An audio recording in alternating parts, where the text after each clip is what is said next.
And we'll end chapel this morning with a performance by Mr. Vinton.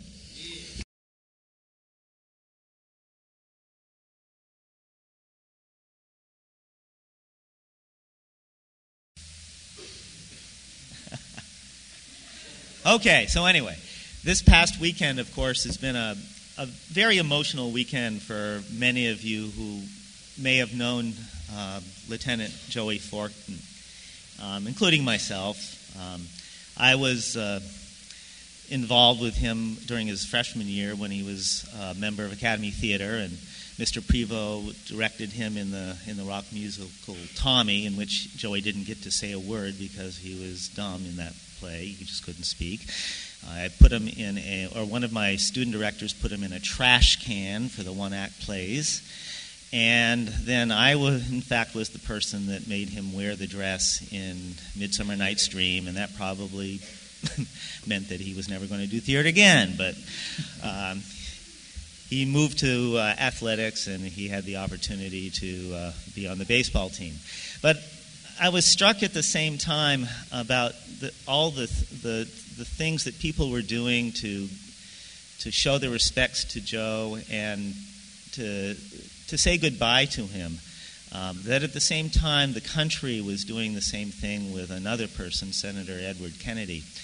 And the contrast between them was, just struck me that here was a man, Senator Kennedy, who was on the national stage and did things for millions and millions of people. And actually, I think, lived what Mr. Levitt was talking about. He disagreed with people all over the place, but he nevertheless represented that you could still love and like other people, even if you disagreed with them. And I think Joey did a lot of the same thing. Joey wasn't a person on the national stage. He was just a guy like me, like you, but he decided to kind of devote himself to something that was pretty important in his eyes. And, a couple of quotes just came to mind. First of all, the head of the Choristers Guild, Ruth Jacobs, said that you don't have to do great things, but the little things that you do in your sphere of influence should be done with great conviction, great wisdom, great beauty, and great love. Great conviction, great wisdom, great beauty, great love. And that's a pretty powerful way to live your life, is to think about doing those things at the same time.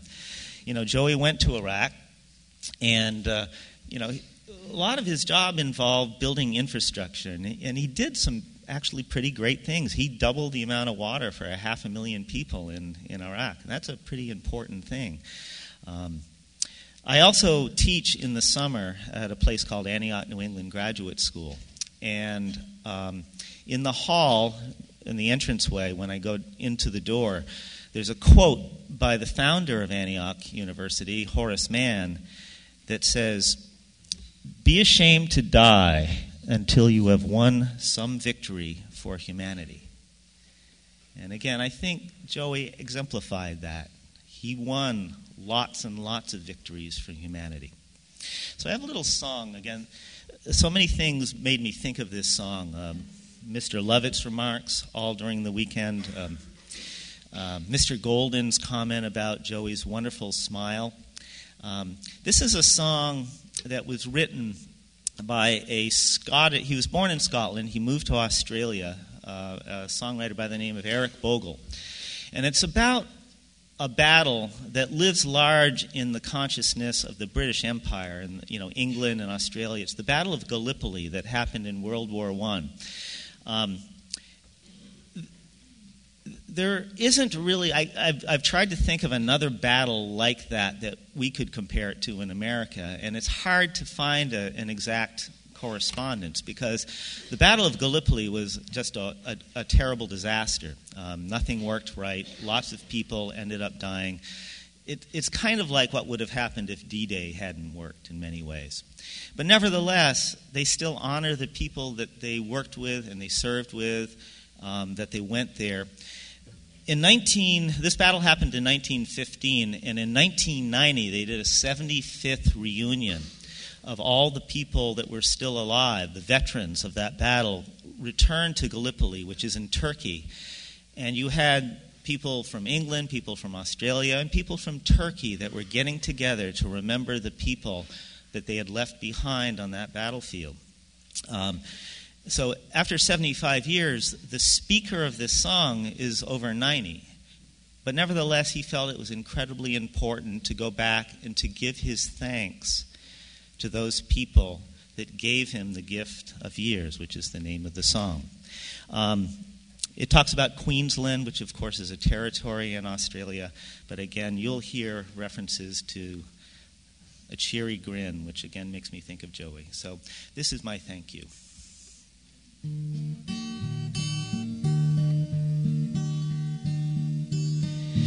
Well, old friend, here I am. I told you I'd be back.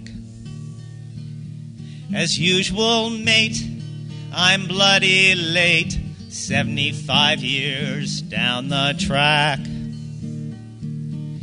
For the last time here I stand in this familiar foreign land, back with the mates I left behind, fixed forever in their time. And of all the ghosts, of all the boys who haunt this lonely place, only one of them wears your cheery grin and your Queensland joker's face. When I drown in all them bloody dreams of young men's helpless dying screams, I feel your hand give my arm a shake and your voice say, "Steady, mate." And the country that you died for, mate, you would not know it now. The future that we dreamed of, mate, got all twisted up somehow. The peace that we were fighting for, the end to stupid, senseless war, so it couldn't happen to our kids. Well, guess what, mate? It did. But thank you for the gift of years and the flame that brightly burns, for the time you bought and the lessons taught, though often wasted and unlearned. Lest we forget, cry the multitude, as if I ever could. So forgive an old man's tears, and thank you for the years.